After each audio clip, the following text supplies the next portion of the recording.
and I'm your host. Thank you so much for joining us for the 24th Annual Garden State Film Festival.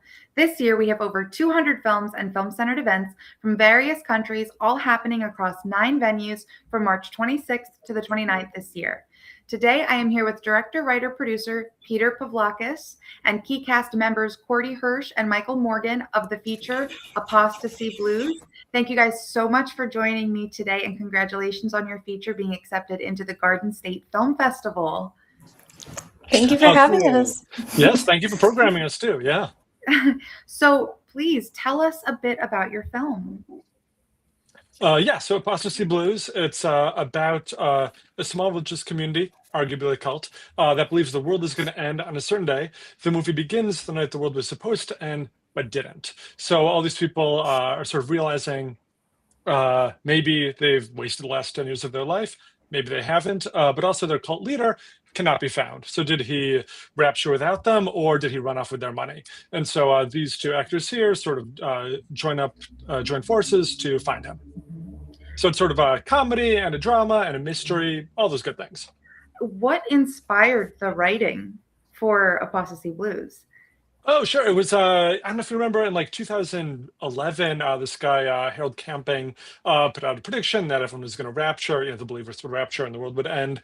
And then as you may have noticed, it did not happen. Mm-hmm. So it just got me wondering, what's that like for those people? And, I think it's very relatable. Also, I think everyone has believed in something that didn't come true, had a belief didn't pan out, something like that. So I just sort of wanted to find that humanity while also having fun with it. Yeah. And what was this filming process like for everyone here that's involved? Yeah, when you guys want to go? Ladies first, Cordy. What was this experience like? It was my first feature film that I ever did, so that was really exciting for me. I honestly, I think went into it with a goal of just having a lot of fun and learning. And I had a blast. I did, I feel like the story we always tell, but I did break my foot on set on our last day, which, sorry, Peter, about that. But I had a blast. Despite breaking my foot and getting it, I pushed her down the stairs like showgirls. No, I'm kidding. She's just clumsy. That's all.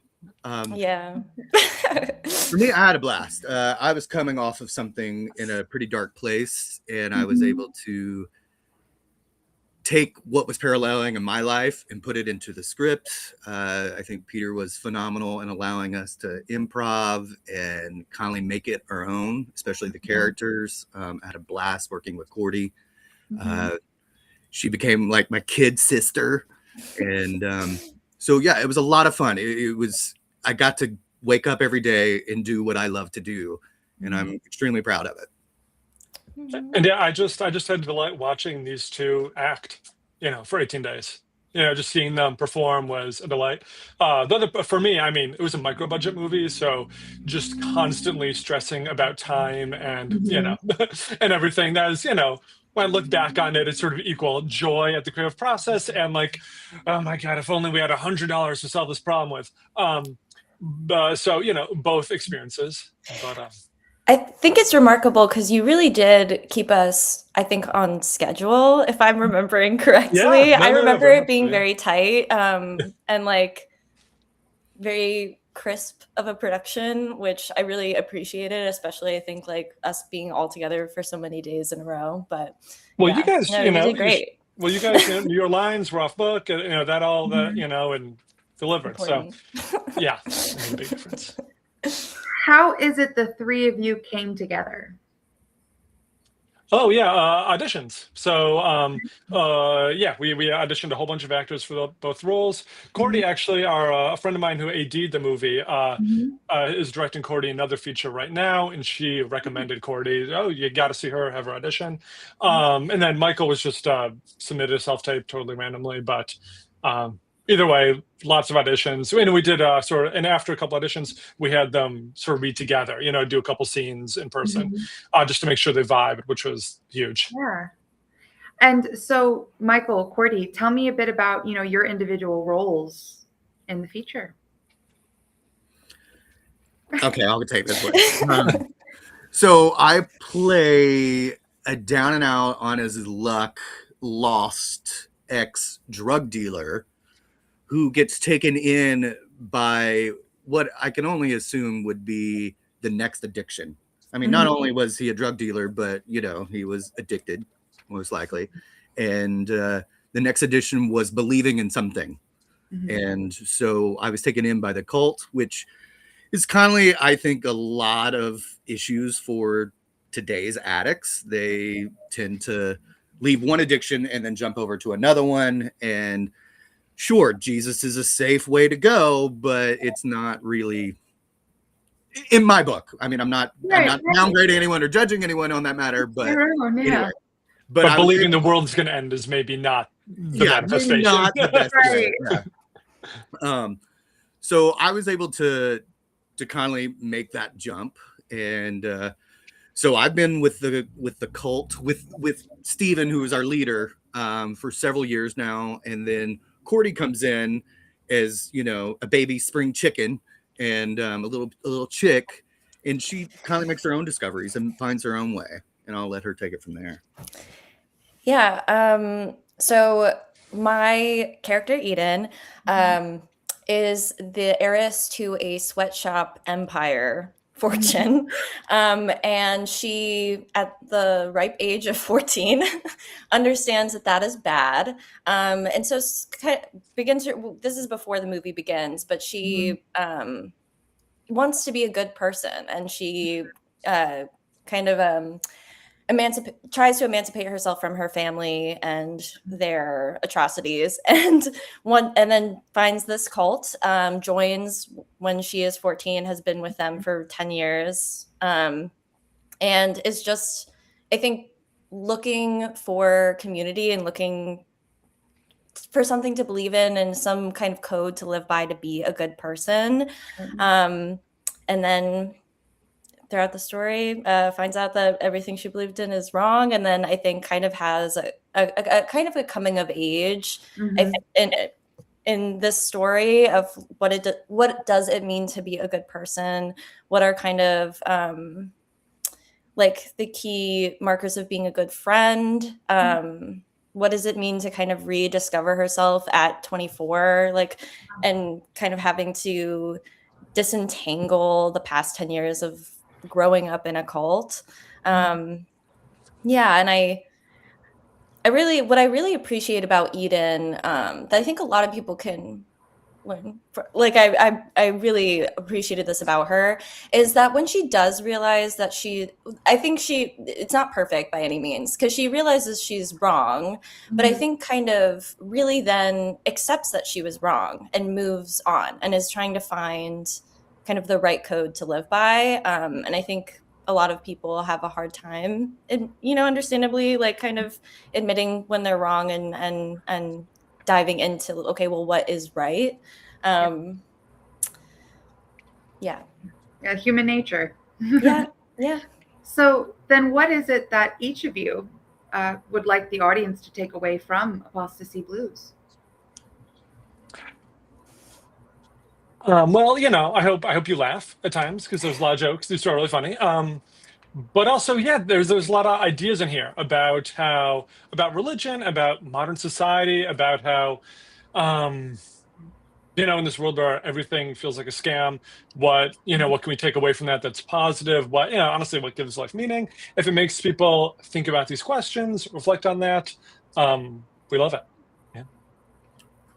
It's not personal. It's not about you. It's not just the world just coming down on you. It's happening to a lot of people at the same time. So maybe take in, and you're part of a community, you're part of something bigger than yourself, and then allowing yourself, like Cordy was saying, own mistakes, own responsibility, but also have fun. Choose joy, smile, that kind of thing. I think because I think going from cult to kind of like moving on one's own. I think we see these these people do that and kind of find their own way. So I think really like, what does it mean to be in community? And I think with the cult, there's a lot of policing of each other and a lot of like judgment and very strict rules. And not that, you know, I think it's Omar in The Wire that says like every person needs a code to live by. And I think that's, you know, I think that's like a valuable idea. But I think being flexible, yeah, I mean, things that have already been said, but I think being flexible of like being open to having your mind changed and like, what does it really mean to be a supportive member of your community versus kind of a policing like force, I think. I think that those are all really great to take away from. I think some of the best pieces are the pieces that we can relate to when we watch art, you know, whether we see a painting or watching a film like we are doing here. So, you know, what is it that each of you have learned from this process, from this film, that you think you can take with you onto the next project? Big one for me, pacing. You know, all of my because I end up editing this movie as well as directing it, and everything else I've edited has been a commercial. You know, like a minute long or whatever. So when it came time to make a feature, I'm like, oh, I need to like stop the movie and have it be a music video like every 5 minutes or something. So that was like I got to find some more footage. So that was a big thing. We're getting the pacing right. Also, just don't make micro budget movies. You know, movies should be made for this little amount of money. You know, but yeah. What about you guys? I mean, I think this inspired me, if anything, that maybe I could make a micro budget movie. So I don't know if that's the effect it's going to have on me, Peter. But yeah, I think.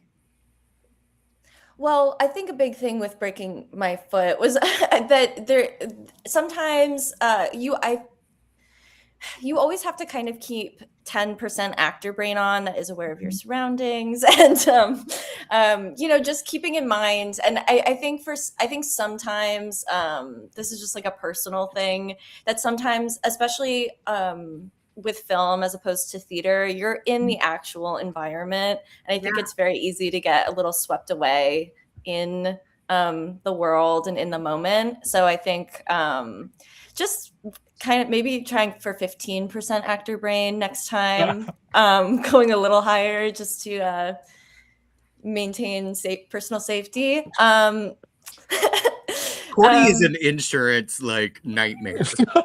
Oh, Okay. Not a splinter. I swear, this is the only time I've ever been injured on set. And there's some stunts in this movie. At one point, she has to climb a fence. She did that no problem. Jump down a moving car. Backwards. Yeah, no issues. Fine. Yeah. It was Walking across a pacing hardwood around. floor, she gets a splinter in her foot. It's literally a plank of wood. Oh gosh. Oh right, that did happen. Yeah. Cordy got injured a lot here. Yeah. Well, you never know. Yeah. Yeah. Michael. She was that in the zone. She was that in the zone, and you can tell. See the movie, you'll see that commitment. It's on screen. I think that what Leonardo DiCaprio during Django Unchained. I mean, everybody saw when he like puts his hand down and then like he's bloodied his hands with glass, and he just kept going. You know, so I mean, if anything, it was just true commitment to the work. I don't recommend injuring yourself for making art, but no, Cordy we went can method on say this it was one. that. Yeah, sure. Michael, what about you before we wrap things up? I definitely learned some patience. It's something that it's a life lesson that I'm still learning to this day. And it's just not a switch that I can flip on and off. But this process, making a micro budget or a feature film, it's just, you've got to just be in the moment for the moment, you know, no data but today, quoting Rent all of a sudden. Because you mentioned musical theater. And anyway, just a lot of patience. Just take it in, be patient. Things have a way of working out. They they usually do. Mhm. So that's what I'm taking with me. All good things take time. Sometimes. Mm-hmm. Well, for our live viewers, Apostasy Blues will be screening on Saturday, March 28th at the Asbury during the 2:45 p.m. to 4:45 p.m. block. We hope to see you at the Garden State Film Festival this year with over 200 films screening across 9 venues, including hosting parties, panels, events, and more. Get your tickets at gsff.org/tickets. Will I be meeting you all in person at the festival? I'll be there for sure. Are you guys? Yes. Yeah. Fantastic. Wonderful. Well, I look forward to it. Excellent. Thank you so much for joining me today, guys. It was a pleasure. Thank you so much. Thank you for having me.